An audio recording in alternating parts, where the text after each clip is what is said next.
Hi, this is Dinesh Gangasani. Welcome to my channel. Think about this.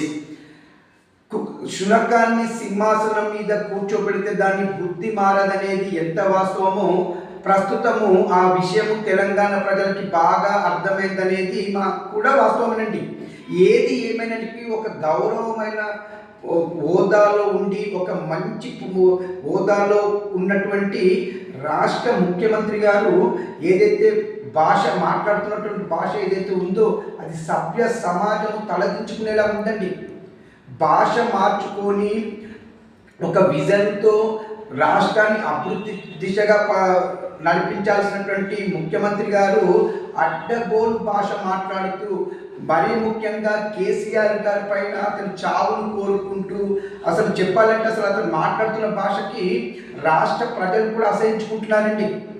ఇప్పటికైనా తన భాషని మార్చుకొని ఒక విజన్తో తెలంగాణ రాష్ట్ర అభివృద్ధికి కృషి చేస్తారని నేను భావిస్తున్నాను.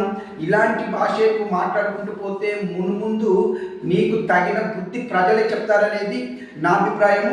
దీనిపైన మీ అభిప్రాయం నాకు కామెంట్ రూపంలో తెలియజేయండి. ఇట్లు దినేష్ గంగసాని.